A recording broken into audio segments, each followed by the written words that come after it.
दोस्तों, मैंने कुछ महीने पहले ही अपने घर में काम के लिए एक नौकरानी रख ली। वह नौकरानी सारा दिन मेरे ही पास रहती और जो भी काम मैं कहती वह पूरा करती। अभी तक उसकी शादी भी नहीं हुई थी, इसीलिए शायद पैसों की वजह से उसे घर का काम करना पड़ रहा था। वह अपना काम बहुत ही मन लगाकर करती।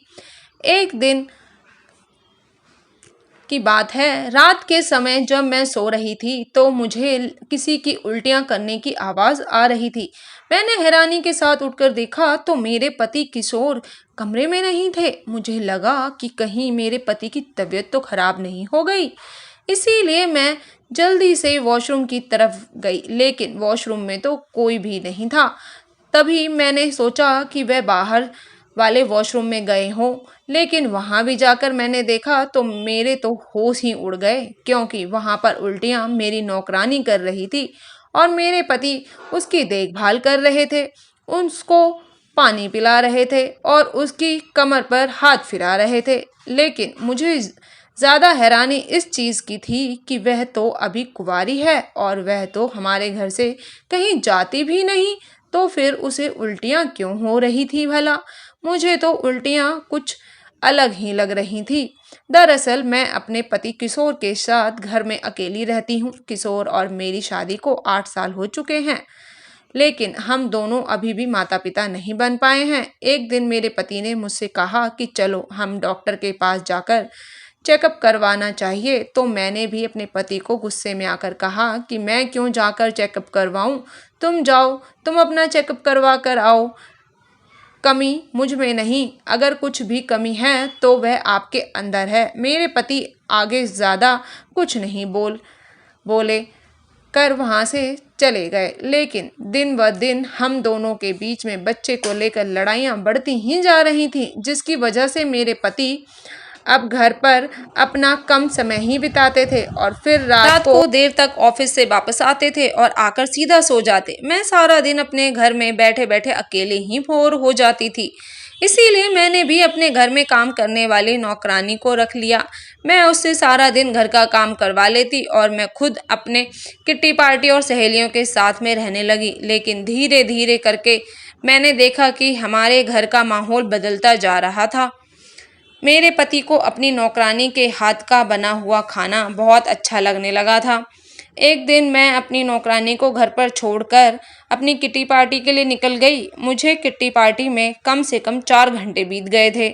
मैं उस दिन बिल्कुल थकी हारी घर पहुंची और फिर मैंने दरवाज़ा बजाया। मैंने काफ़ी देर दरवाज़ा बजाया, लेकिन नौकरानी ने दरवाज़ा नहीं खोला और मैंने गुस्से में आकर दरवाजे पर लात मारनी शुरू कर दी।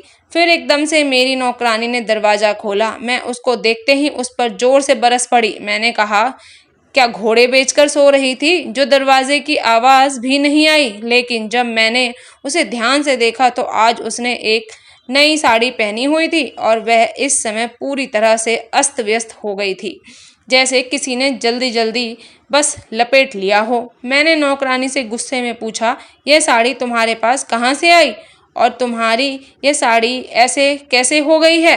तुम्हें ठीक से बांधनी नहीं आती है तो पहनती ही क्यों हो?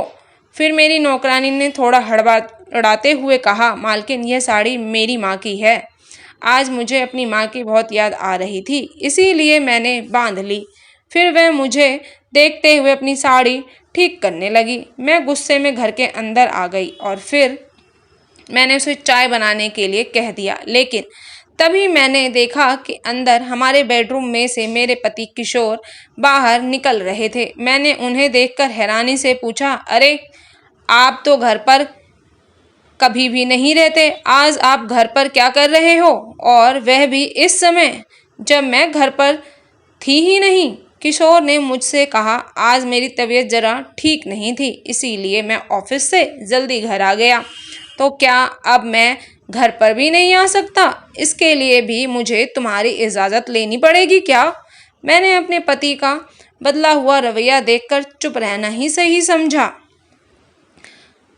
क्योंकि अगर मैं आगे कुछ बोलती तो एक के बाद फिर से हमारे बीच में लड़ाई हो जाती और देखते ही देखते नौकरानी को काम करते हुए हमारे घर में कई महीने बीत चुके थे।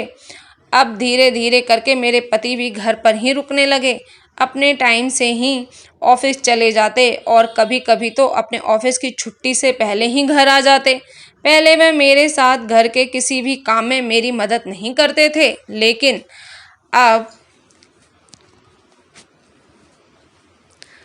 आजकल मैं देख रही हूँ, जब भी मेरी नौकरानी कुछ काम कर रही होती तो मेरे पति दूसरे काम में लग जाते हैं। जब मैं उनसे कहती घर में हमने काम करने वाली एक नौकरानी लगा रखी है तो आप काम क्यों कर रहे हैं, तो मेरे पति मुझे यह कहकर चुप करते कि काम करने से इंसान का शरीर ठीक रहता है और मैं तुम्हारी तरह निठल्ले बनकर नहीं रह सकता।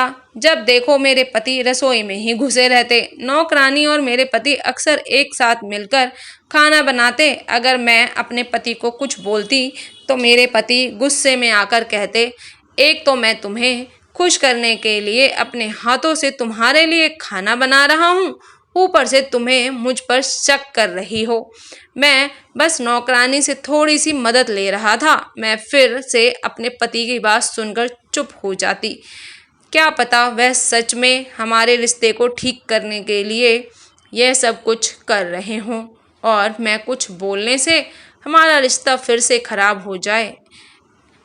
एक दिन रात के समय मैं और किशोर दोनों सो रहे थे कि तभी अचानक से मेरी आँख खुल गई, क्योंकि मुझे बहुत तेज़ प्यास लग रही थी और मैंने अपने पास रखा हुआ पानी का जग उठाया तो देखा कि उसके अंदर पानी था ही नहीं। फिर मैं पानी लेने के लिए उठी और देख के कि मेरे पति तो कमरे में थे ही नहीं। मैंने अपने पति को वॉशरूम के अंदर देखा, लेकिन वहाँ पर भी नहीं थे वो। मैं उन्हें बहुत देखने लगी, मैं पर हैरान थी कि मेरे पति तो कहीं पर भी दिखाई नहीं दे रहे।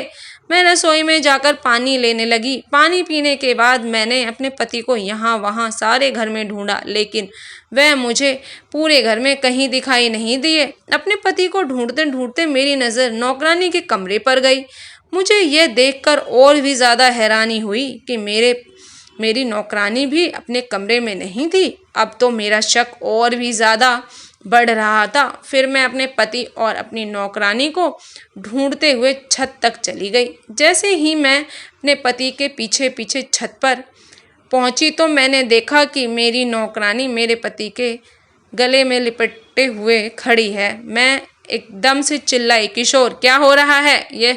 वह दोनों मुझे देखकर एकदम से घबरा गए। किशोर ने मुझसे कहा, क्या हो रहा है? कुछ भी तो नहीं हो रहा। मैं पानी पीने के लिए उठा तो मैंने देखा कि हमारी नौकरानी छत पर जा रही है। फिर मैं भी उसके पीछे पीछे देखने चला आया हूँ कि क्या हो रहा है। मैंने देखा तो यह खड़ी होकर रो रही थी। इसे अपने घर वालों की याद आ रही थी। मैं तो बस इसे चुप करवा रहा था। और मैंने क्या किया? तुम्हें शक करने की आदत पड़ चुकी है। तुम कभी भी किसी के साथ खुश नहीं रह सकती हो। मुझे बहुत कुछ सुनाकर वहाँ से चले गए, लेकिन मेरे मन में शक का बीज तो फूट ही पड़ा था। मैं गुस्से में अपनी नौकरानी को बोलते हुए अपने कमरे में वापस चली गई। अब मुझे अपनी नौकरानी में 1 मिनट के लिए भी फूटी आंख नहीं भा रही थी। मैंने फैसला कर लिया, अब मैं उसे घर से निकाल कर रहूँगी। लेकिन जैसे ही मैंने उसे निकलवाने के लिए कहा, तभी मेरे पति ने मुझे मना कर दिया। उन्होंने मुझे कहा कि तुम तो मेरे लिए खाना बना कर देती नहीं हो और जब कोई दूसरा बना कर दे रहा है तो तुम उसको भी निकाल देना चाहती हो। नहीं, नौकरानी हमारी कहीं भी नहीं जाएगी। मैं अपने पति को अपने ऊपर गुस्सा करते हुए देखकर सोचने लगी कि मैंने नौकरानी को घर पर रखा ही क्यों। इससे अच्छा तो पहले था, कम से कम हम पति पत्नी आपस में लड़ लेते थे, लेकिन साथ तो थे। अब तो मेरे पति मुझसे पहले से भी ज़्यादा दूर हो चुके थे। एक दिन मेरी नौकरानी काम कर रही थी। काम करते करते मैंने देखा कि उसको उल्टी आना शुरू हो गई। उसकी उल्टी या बीमारी वाली उल्टी नहीं लग रही थी, मुझे तो कुछ और ही बात लग रही थी। उसको हमारे घर पर रहते हुए कई महीने बीत चुके थे और वह हमारे घर से कहीं बाहर भी नहीं गई। फिर उसके साथ यह सब कुछ कैसे हो सकता है? मैंने सोचा कि समय देखकर उससे बात करूंगी, लेकिन तभी उसी दिन रात को मुझे उल्टी की आवाज़ आने लगी। जब मैंने उठकर देखा, मेरे पास मेरे पति नहीं थे। मैंने बाहर जाकर देखा कि आखिर यह उल्टी कौन कर रहा है। मैंने वॉशरूम में उसको देखकर तो मैं बिल्कुल हैरान रह गई, क्योंकि वहाँ पर मेरी नौकरानी उल्टी कर रही थी और मेरे पति उसको एक बीवी की तरह संभाल रहे थे और उसकी देखभाल कर रहे थे। मैंने तभी गुस्से में चिल्लाकर अपने पति से कहा, क्या तुम्हें अभी भी कुछ कहना है मुझसे? तुम मुझे बताओ, यह सब कुछ क्या चल रहा है? तुम नौकरानी के साथ इस तरीके से कैसे खड़े हो सकते हो? आखिर ये तुम्हारी लगती कौन है?